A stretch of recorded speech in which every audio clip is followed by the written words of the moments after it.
Si pueden verla, ahí voy a poner para compartir pantalla. Sí, Sí, profe, sí, porque profe. ahí no se ve bien.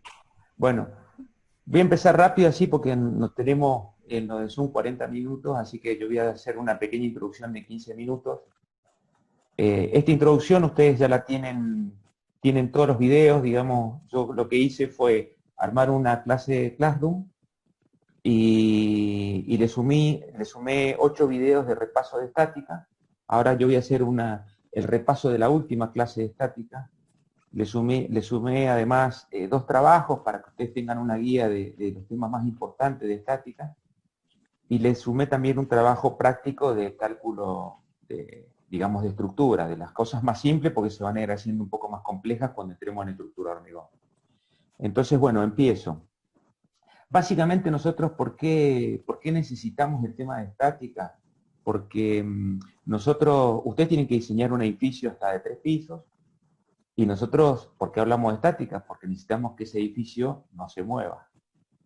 Entonces, dentro de la estática es la parte dentro de la física y dentro de la mecánica que estudia todos aquellos cuerpos que necesitamos que no se nos muevan. Dentro de esto vamos a hacer una introducción rápida, un poco para entender conceptos que ustedes ya los tenían un poco de estática, los han visto también en resistencia de materiales y algunos conceptos los han repasado en el cálculo de estructuras metálicas y de madera. Y nosotros ahora nos vamos a meter en el cálculo de estructuras de hormigón. Entonces, ahí lo que ustedes están viendo es el repaso de corte y momento, ¿no es cierto? Si nosotros, voy a tratar de correr a ver esta imagen. Si nosotros vamos a empezar con algo muy simple, si nosotros tenemos una estructura, ahí tengo una viga, vamos a repasar, 2 cargas concentradas, P1 y P2, y esa viga va a estar tiene un apoyo móvil y un apoyo fijo. ¿Está? Entonces, nosotros para nuestros cálculos, ¿qué es lo que necesitamos? Primero, siempre en estática, lo que nosotros necesitamos calcular es conocer las reacciones. Esas son las 2 incógnitas, porque yo voy a tener la luz de la viga, voy a tener las cargas concentradas si las estoy diseñando, y yo necesito conocer como datos las reacciones. En el apoyo móvil voy a tener una sola reacción, que es hacia arriba vertical, que va a ser RA. Y en el apoyo fijo voy a tener 2 reacciones cuando yo lo reemplazo. Esas reacciones va a ser una en sentido vertical y otra en sentido horizontal. Ahora, ahí lo que les estoy haciendo voy a subirlo de la pantalla porque si no nos molesta. Ahí lo que ustedes están viendo es, ¿qué hice? El diagrama de cuerpo libre. Reemplacé los apoyos por las reacciones. RA, RBX y RBI. ¿Está? Entonces nosotros en estática, ¿qué es lo que necesitamos hacer? Es plantear las ecuaciones de equilibrio. Y las ecuaciones de equilibrio que nos dicen, para que esta estructura no se mueva, la sumatoria de las fuerzas verticales tiene que ser igual a 0, la sumatoria de las fuerzas horizontales tiene que ser igual a 0, y también para que no se mueva no tiene que haber rotación, quiere decir que la sumatoria de los momentos con respecto a algún punto de la estructura no se tiene que rotar.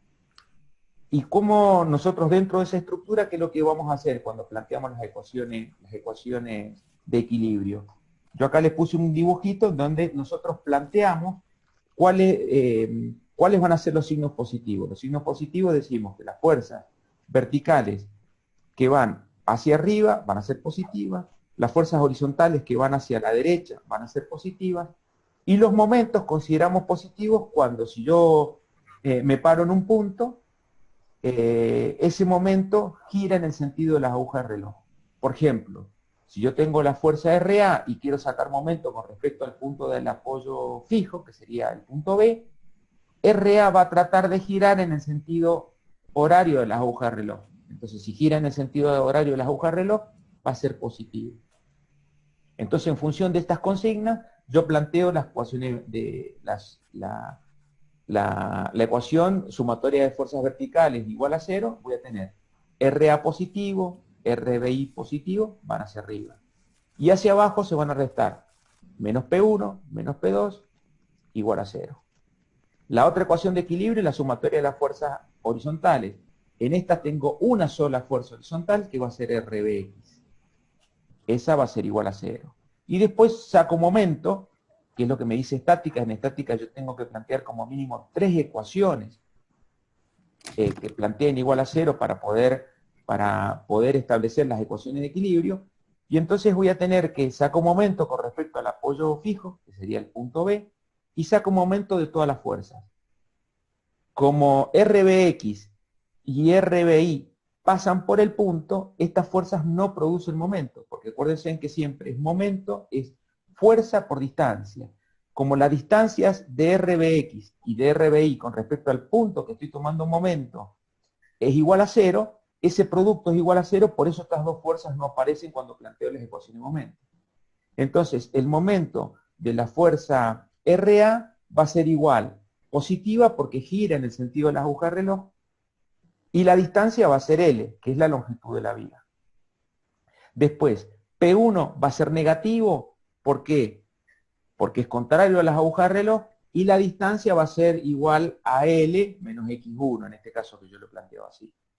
Y la fuerza P2 va a ser igual, al momento va a ser también negativo, y va a ser la distancia L menos X2. Planteadas las ecuaciones de equilibrio, yo necesito tratar de todas esas ecuaciones de equilibrio, tengo todos los datos, y las únicas incógnitas que tengo son RA, RBX y RBI. Entonces, ahí de esas ecuaciones de equilibrio, las vuelvo a plantear, y ahora yo voy a poner datos como para poder resolver un poco. Puse que P1 vale 3.000 kilogramos, P2 vale 4.000 kilogramos, la longitud de la viga vale 7 metros, X1 vale 2 metros y X2 vale 5 metros, para poder resolverla. Planteadas las ecuaciones, yo ahora voy a ir un poquito más rápido, yo puedo ir despejando, ¿no es cierto? Perdón, ahí se va a tapar, a ver si lo puedo correr. Ahí tengo 3 incógnitas, ¿no es cierto? Entonces, que serían RB, X, RBI y RA.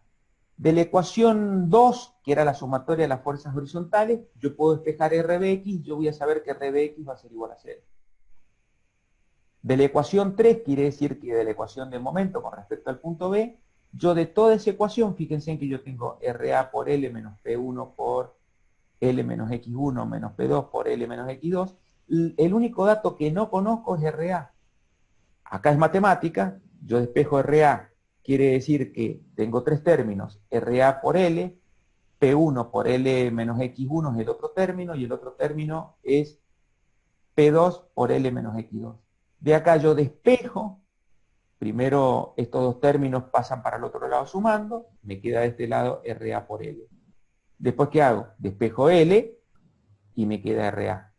Reemplazo los valores y puedo calcular RA. RA dice 3.285,71. Después, de la otra ecuación que me quedaba, que era la primera, yo tenía RA, RBI, P1 menos P2. De esto ahora, como yo calculé RA, la única incógnita que tengo es RBI. Yo teniendo RBI, teniendo RA, despejo RBI, pasan para el otro lado cambiando de signo, quiere decir que P1 y P2 quedan positivos y RA queda negativo. Entonces yo tengo P1 más P2 menos RA, me da el resultado de RBI. Yo teniendo ahora las 3 reacciones, ¿está? Ahí yo les planteo después también dentro del proyecto, le he dado una planillita para que puedan hacer distintos ejercicios de cálculo de las estructuras. Yo tengo que trazar los diagramas de momento. Entonces, ¿cómo yo calculo el momento? El momento siempre de una sección cualquiera, siempre va a ser, ahí primero yo estoy determinando, por ejemplo, el momento máximo. Voy a tener 2 momentos máximos. Uno va a ser en donde actúa la fuerza 1, y cómo yo calculo el momento de esa sección. Yo corto la sección acá, y veo qué fuerzas actúan a la izquierda de ese corte. Si yo corto la sección en donde actúa la fuerza 1, la única fuerza que va a actuar es RA. ¿Y a qué distancia va a estar? A 2 metros. Quiere decir que M1 va a ser igual a RA por 2 metros, y ahí tengo el momento que es en el diagrama, si ustedes lo ven, es en el diagrama, va a tener ese valor acá, que es de 6.571. Si yo quiero después sacar el momento en donde actúa la fuerza número 2, ¿qué va a hacer? Me está molestando esto. Si yo quiero actuar el momento, yo voy a cortar la fuerza en 2, y a la izquierda me van a aparecer solamente dos fuerzas, RA y P1. RA, ¿por qué distancia? Y va a ser por 5 metros, que está puesto acá, ¿no es cierto? R2 por, RA por X2. Y va a ser positivo porque tiende a girar en función de este corte en el sentido de la aguja reloj. Y P1 va a ser negativo. Se tienen que restar, resuelvo la ecuación y yo voy a tener que el momento en 2 va a ser de 7.428,57. Ahí tengo los dos valores en momento. Si nosotros vamos a diseñar una estructura y yo tengo que después dimensionar, siempre yo tengo que ver cuál es el valor máximo. Yo acá estoy viendo, haciendo una radiografía de cómo es el valor del momento en la estructura con estas dos cargas. Pero cuando yo tengo que diseñar, siempre voy a tener el valor. Si yo miro este gráfico, siempre voy a diseñar la estructura para el valor máximo.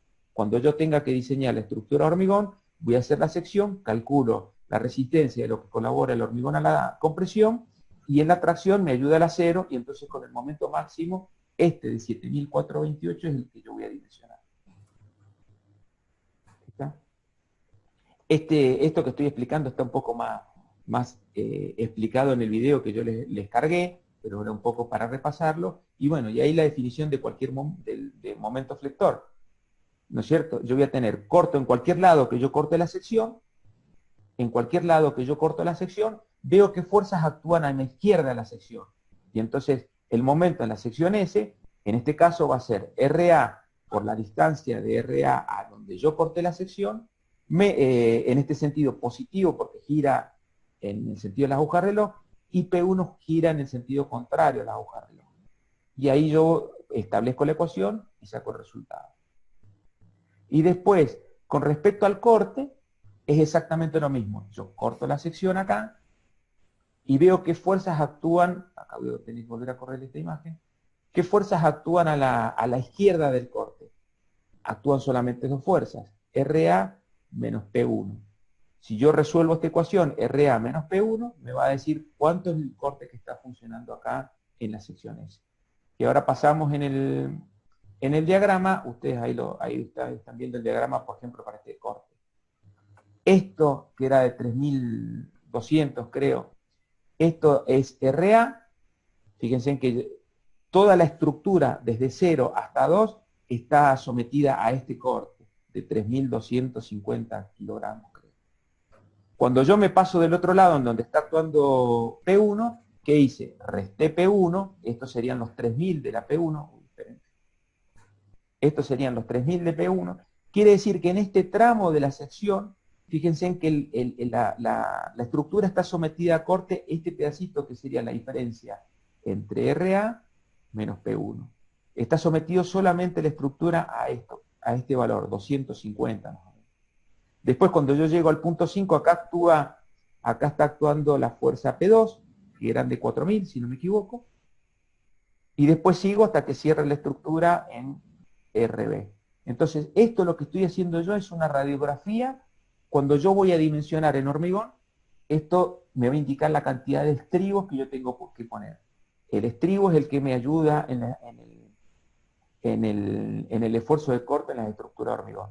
Y fíjense, yo siempre tengo que ver cuál es el valor máximo de toda la estructura, donde está solicitado, tiene la mayor solicitación de corte, en esta parte de acá, en los 3.714. Cuando yo sé el valor máximo, voy a dimensionar para ese valor máximo.